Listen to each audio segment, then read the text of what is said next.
ანა, მოგესალმებით, დიდი მადლობა ჩართვისთვის, მივესალმები ჩვენს მაყურებელს. პირველ რიგში მინდა ხაზი გაუსვა იმას, რომ ამორალობა, რასაც დღეს აკეთებს ქართული ოცნება, ჯანდაცვის მინისტრი ირაკლი კობახიძე ბავშვებთან მიმართებაში, რომლებიც ითხოვენ წამალს. რადგან ეს არ ეხება მათ შვილებს, იმიტომ არიან ასეთი უმოქმედოები, ეს ხო წარმოუდგენელი ამბავია. მე არაერთ მშობელს ვესაუბრე კანცელარიასთან და მათთვის რა თქმა უნდა უმნიშვნელოვანესია ეს წამალი. საქმე ეხება მათი შვილების ჯანმრთელობას და სიცოცხლეს. მე მინდა აღვნიშნო, რომ დაახლოებით 2 წლის წინ მიმართეს მშობლებმა პირველად ქართულ ოცნებას ამ წამლის მოთხოვნით და ისინი მხოლოდ მას შემდეგ გახდნენ იძულებული, რომ გადაეტანათ ეს პროტესტი ქუჩაში, რაც ნახეს, რომ აბსოლუტური უმოქმედობა იყო. ჩვენ ახლა იმედიანად უნდა ვიყოთ და გეტყვით რატომ. ნახეთ, რომ ცოტა რაღაცნაირად ამოძრავდა, ასე ვთქვათ, ქართული ოცნება ამასთან დაკავშირებით, დაიწყეს საუბარი იმაზე, რომ უფასო იქნება კვლევები, ასევე იქნებიან ექიმების ჯგუფი, რომელიც ჩაატარებს ამ კვლევებს, მაგრამ აქ არ არიან ეს ადამიანები თანმიმდევრულები. ჯერეთი აქამდე რატომ არ იყო ეს ყველაფერი უფასო ბავშვებისთვის? ან აქამდე რატომ მივიდა ეს საკითხი, ხო, რეალურად კეთი ამაზე საუბარი. სპეციალურად ავღნიშნე. ანუ რა არის ხელისუფლების ვალდებულება თუ არა აი ამ ეს პულსზე ხელის დადება, ხო, მაჯისცემაზე, რა სჭირდება რომ სანამ ხმაური არ დაიწყო, ამ საკითხთან. სანამ ხმაური არ დაიწყო ამ საკითხთან დაკავშირებით, არაფერი არ გააკეთა. ხო, 2 წლის განმავლობაში ძალიან დიდი დროა 2 წელი იმისთვის, რომ რაღაცა ემოქმედა ქართულ ოცნებას. მაგრამ როდესაც უკვე დაიწყო პროტესტი, მშობლები ღამეს ათევენ კანცელარიასთან, უკვე დაიწყო იმაზე საუბარი, რომ შეიქმნება ექიმების ჯგუფი, დაფინანსდება, იქნება უფასო კვლევები. მაგრამ მე მინდა მივმართო ქართულ ოცნებას და მოვუწოდო, იყვნენ თანმიმდევრულები, იმიტომ რომ თუ არ იქნება წამალი შემოტანილი, მხოლოდ ეს კვლევები რისთვის უნდათ, რომ ბავშვების ჯანმრთელობის გაუარესება დინამიკა აღრიცხონ? ეს ხო სიგიჟეა რეალურად.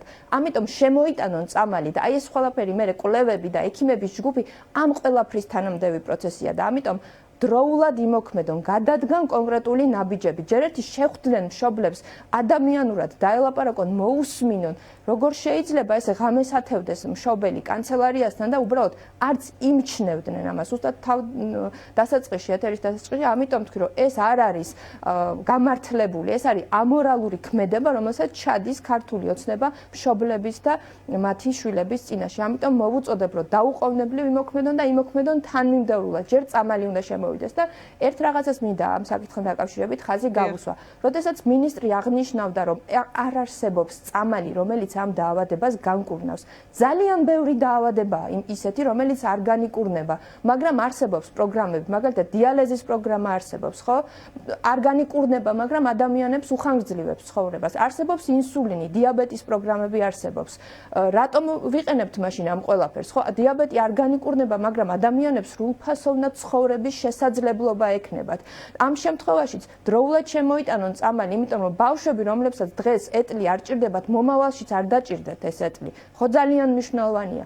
მათ შვილებს რო ეხებოდეთ, კიდევ ერთხელ ვიმეორებ, ხო სხვანაირად იმოქმედებდნენ.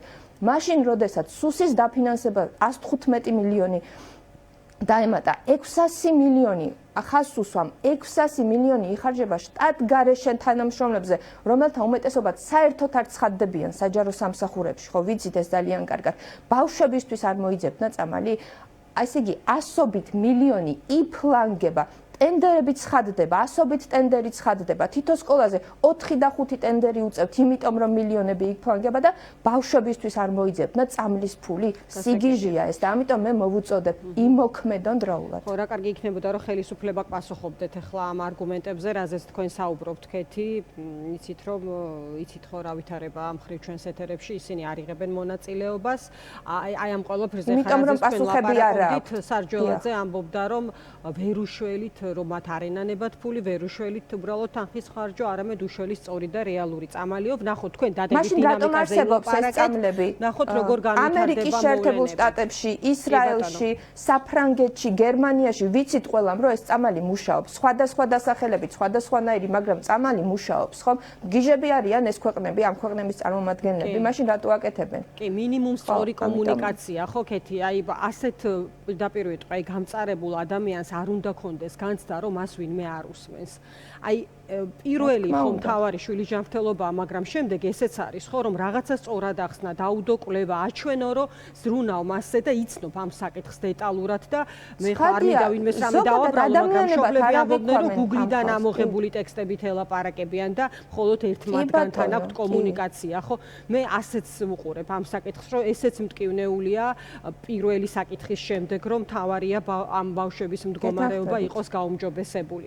ეხლა კიდევ ერთ საკითხზე შემოხვევლები ათენებენ მშობლები, კი ბატონო, კი, ათენებენ მშობლები ღამეებს და ესეც არა ადამიანობაა, რომ აი ამ მდგომარეობაში დატოვა მშობლები და რაღაცა დახმარებით თუ რაღაცას მიაწვდიან ამ მშობლებს, პოლიცია დგას და ამას აკონტროლებს და არ უშვებს ხოლმე მშობლებთან ამ მიტანილ რაღაცა ნივთებს. სამარცხვინოა ეს ყველაფერი. კეთი, ფასებზეც გითხარით, აი ეს კალკულაცია, რაც მოვისმინეთ ხელისუფლების მხრიდან, ამაზე ვნახეთ საზოგადოების ხალხის ნაწილის გამოხმაურება, ნაწილი ირონიით ხვდება, მტკივნეულად, არ არის ხო მარტივი პროცესი იმ მხრივ, რომ რაღაც დიდი მოლოდინი შექმნა ხელისუფლებამ, შექმნა კომისია და პარლამენტიდანვე უპასუხეს, სხვათა შორის აი ხშირად მოყვავს ხოლმე ხუნდაძის კომენტარი მათივე შექმნილი ოპოზიციიდან, რომ აი უარესი მოხდაო, აი დაიწყო კომისია და უფრო გაძვირდა და მოიმატა ფასებმა. აი რაღაც ეს რა ტიპის ჩიხია და აქედან გამოსავალი არ ვიცი, გამოსავალზე თქვენ ხშირად გისაუბრიათ, რომ სხვა ტიპის ხელისუფლებაა, რომელიც სხვანაირად უყურებს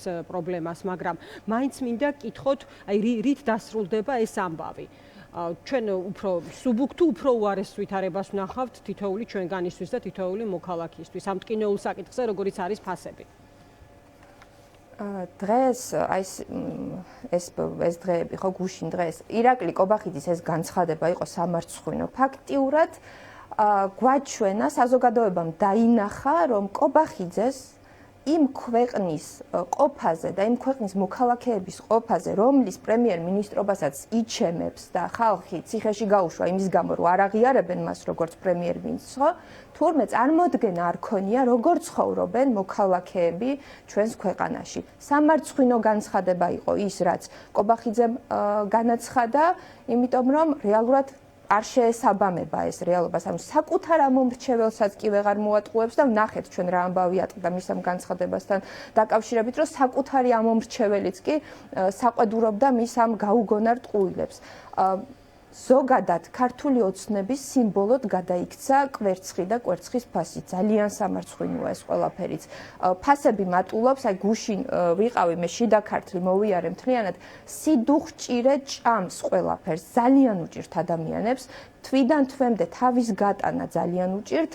წელი გადის ისე, რომ ხორცს ვერ ყიდულობენ და მინდა ირაკლი კობახიძეს ვუთხრა, რომ მას არ აქვს სწორი ინფორმაცია ხორცის ფასთან დაკავშირებით, ისევე როგორც მას არ აქვს ძალიან ბევრი ინფორმაცია იმასთან დაკავშირებით, თუ როგორ ცხოვრობენ ჩვენი ქვეყნის მოქალაქეები.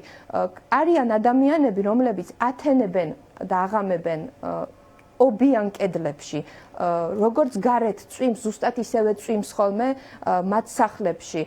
არიან ადამიანები, რომლებიც საკუთარ სოფელს ვერ უახლოვდებიან, თუ კილომეტრი არ გაიარეს ფეხით და უწევთ ავტობანის, მაგისტრალის ფეხით გადაკვეთა და ფატალურადაც დამთავრებულა ეს რომ არ არის მისადგომი და მისასვლელი სოფელთან. აუარებელი პრობლემაა ჩვენს ქვეყანაში. წარმოუდგენელ გასაჭირში არიან. მაგრამ ერთ რაღაცა კარგ ამბავს მინდა ხაზი გაუსვა, თუ აქამდე ადამიანებს ეშინოდათ პოლიტიკოსებთან საუბარი, გუშინ, გორში, ქარელში, ხაშურში, კასპში, მოხისის სკოლასთანაც ვიყავი, ყველგან ხვდებოდნენ ადამიანები და საკუთარ გასაჭირზე უკვე ღიად საუბრობენ, არაფერი აღარ აშინებს ამ ადამიანებს, არც ის ქართული ოცნების ზონდერები, არც დაპირებული რაღაც ნობათები აღარ აინტერესებთ, ისინი გამოდიან და ძალიან ღიად საუბრობენ მათ გასაჭირზე. ამიტომ მათთვის ეს კობახიძის განცხადება იქნებოდა, რა ვიცი, ცივი წყლის გადასხმასავით, იმიტომ რომ თავად ასე უჭირდა ამ დროს კობახიძე ეუბნება, რომ თურმე ქვეყანაში ასეთი მარტივია ყველაფერი და ასეთი კარგი ფასები გვაქვს.